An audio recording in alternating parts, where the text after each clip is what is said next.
What's up, everybody? Here's Blueberry,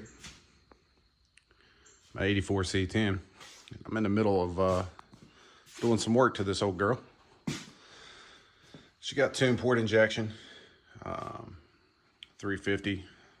Currently has a 700 R4 in it, but third gear decided to go out.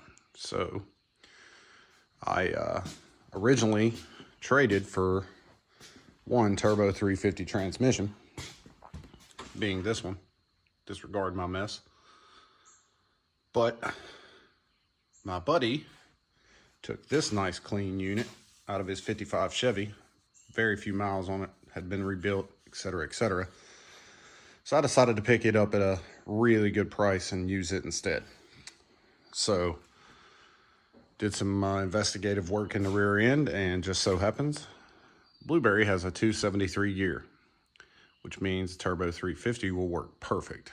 So went ahead, put a new transmission filter in this one, new pan gasket in it. It's all cleaned up, ready to go in. Get ready to refill the rear differential fluid, because I popped the cover off to check the gear ratio, and well, glad I did, because the rear end fluid, differential fluid, needed changed. So we're going to get it refilled today. I've got all but 2 bell housing bolts out of the transmission. I got to unhook the shift linkage, unplug the lockout wires for the 700 R4, take the 2 bell housing bolts out, and drop the cross member, and it'll be ready to come out. So goal for today: get the rear end filled and get this 700 out of this truck before I have to go to work. So I think we can do it. One-man band, flying solo. My dad helps me out a lot, but he's the brains. I'm the brawn, if you know what I mean. So we're gonna get all this done. I bought a bunch of parts up in Springfield. New electric fan. Also bought a Frostbite aluminum 3-core radiator for it. Transmission dipstick. I'll be running 2 coolers for the transmission on this one. Line will come from the transmission up into the radiator, from the radiator back to an aluminum finned transmission cooler that I'm going to mount where the passenger side tank was on this truck, and then it'll go back to the transmission. It's currently got a, as you can see, this little old stock original radiator in it and dual fans. It's kind of ugly and I'm not real fond of it, so we're going to replace all that with that aluminum radiator and a big 16-inch electric fan. So let's get started. Hopefully y'all had a great Memorial Day weekend. To everyone that gave up the greatest sacrifice for us to have this free country and for me to live this hobby life that I do, thank you for your services and your sacrifices. Y'all be safe. I'll get back with y'all here shortly. All right, so I'm up under here, and I already put the new pan, or the differential cover, back on with the new Felpro gasket. Got to pop this plug out right here. And then I've got some Lucas differential fluid that we're going to fill this 10-bolt 8.5 gear rate, 8.5 pinion 273 gear ratio rear end up with. So see if we can find something to fit this square peg plug here, and we'll get it all popped out, and then I'll get it refilled. As you can see, the truck's pretty solid. A little bit of surface rust here and there, but nothing major. Got real lucky when I found this truck. Much nicer truck than I was trying to buy. I was just looking for a driver. Well, I got lucky and got this bad boy. And as you can see, she is pretty solid, which made me happy. So there's the bad 700 that's going to come out. Just got to get this cross member here out and the bottom 2 bell housing bolts out, and then she'll be ready to come out. So we're going to try to get that done today. Just figured I'd give you a look underneath this girl. So let's get after it. All right, so using Lucas gear oil for my rear end, and went ahead and figured out that the plug up here, 15 metric, fits it pretty good. So we'll go ahead and get it popped out, and then I'll start filling this bad boy up with this Lucas. Also got a pump here, just a cheapie from Harbor Freight. We're going to see how well it works on doing this. It'll get most of it out. So according to the ye old interweb, it says it takes right at about 2.5 quarts to fill this bad boy up. So we'll find out here shortly. I don't know if I can get my phone anywhere to where I can set it and you all can watch, but probably not. But like I said, 15 metric is what I figured out fits this plug in this rear end. So I'm gonna get it out, get this rear end filled up, and then get this transmission down and out hopefully today. Be back with y'all in a bit. Maybe I can set y'all down here, kind of like so. Maybe you can watch. I don't know if y'all can see or not, but we'll give it a shot right there. Find something to prop y'all up here. Maybe this long stick.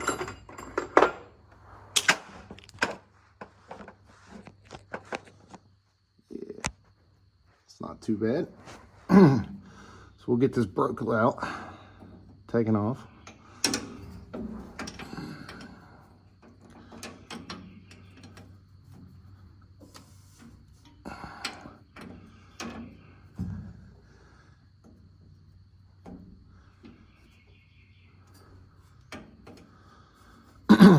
Seems to be cooperating with me, so that's a plus. Still not loose enough to get it with my fingers just yet.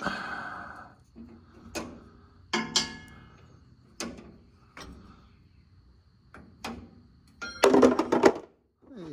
dropped the wrench. Good thing there wasn't nothing in that coffee can. I've got that coffee can down here, so whenever I get this full, you fill it up until it starts to run back out. That way I don't make any more messes on this floor than I already have with this thing. So we got the plug out. Hopefully you can see it there. But plug is out. Clean a little bit of the gunk out of there.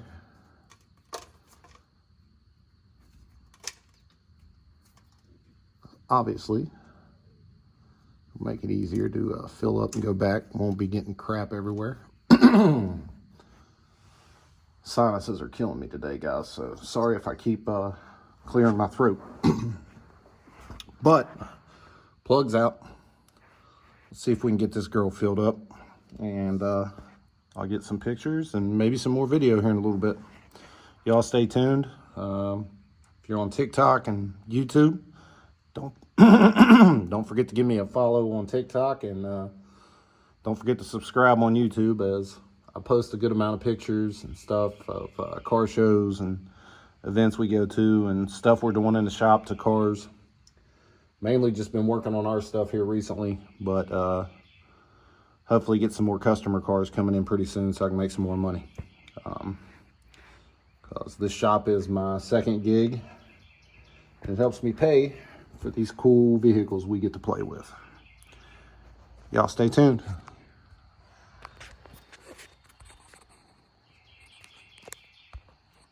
As you can see, right there is where you put your fluid in, boys and girls. Okay, now the rear end's full. Went ahead and got me a 6x6, my bottle jack, and a piece of, I think, 2x8. And what I do is I put just a little pressure on the oil pan, so that way when we take and put the transmission jack under here and go to pull this out, it's supporting the weight of the motor a little bit in the back, and it's not all just riding on the headers and exhaust, holding it up, and the 2 motor mounts. Like I said, just a little pressure. You don't want to jack up into it and cave in your oil pan or anything such as that. People are probably going to be freaking out because I'm doing it. And well, I've been doing this, my dad's been doing it for longer than I've been alive, and I'm 42. And I've been helping him in the garage ever since I've been old enough to walk, basically. So we take that, put that there, and that'll just hold the weight up on the back of the motor. So that way it's not just hanging on the motor mounts, hanging on the exhaust whenever I go to pull this out. I got 1 bolt here to pull, 1 bolt up here to pull. I got to take this bolt out right here for the transmission mount, and I've got 2 bottom bell housing bolts, and we should be ready to pull this girl out. I'm gonna go ahead and get this bolt out, and I'll get my transmission jack set up underneath here, and get it jacked up just to the point to where I can get the weight up off the cross member once I pull this bolt and the other side bolt. And then all we'll have to do is pull the 2 bell housing bolts, bring her back and down. Hopefully she clears the exhaust. I think it will. I'm hoping I don't have any issues, but I think the exhaust is out wide enough that I can do that. Got my linkage unhooked. There's the lockup plug unhooked. I currently don't have a speedometer. This was an electronic speedometer. Here's the plug that would have went into the side of the transmission for it. That's all unhooked. I drained a little bit of the fluid out of this, but it was becoming a pain in the butt, making a big mess, so we're just going to pull it the way it is. I got a plug in the tail shaft, which is keeping it coming out. I recently had put a seal in because it was seeping here, but obviously that was a pointless move because the transmission went out, I don't know, probably 100 miles later or something, 200 miles later. The transmission decided to take a crap. So we're gonna get this one out today, and then I'll get to cleaning up underneath here where it was slinging some grease and stuff. Throw a coat of paint on everything that I can throw a coat of paint on before I put my Turbo 350 back up in. I'm gonna have to put a set of valve cover gaskets on this motor. It's starting to seep a little bit and let oil run down, and I don't like leaks. So, like I said, a little bit of pressure on the bottom of the motor with a bottle jack. That'll help hold that up and keep the motor from wanting to set back so much, putting weight on your headers and stuff, which is not good, and your exhaust. So let's do that and see if we can't get this out. Probably not going to film this because I'm going to be flopping around underneath here by myself all over the place. So I'll show you what she looks like once she's out. Okay, so cross member's out. Transmission mount's loose. I've got, I don't know if you can see way back up in there. You got to have a few extensions to reach it, but there's 1 bell housing bolt on the bottom of each side. I've got the transmission jack with pressure up onto the transmission, so it's kind of lifted up a little bit. Not much, just relieve the pressure off the cross member. Pretty well leveled out. I got the chain wrapped all the way around and hooked onto the transmission. So that way it's got it secured so it won't fall down. Let me see. Get these 2 bolts out and we should be able to slowly start letting it down and come back.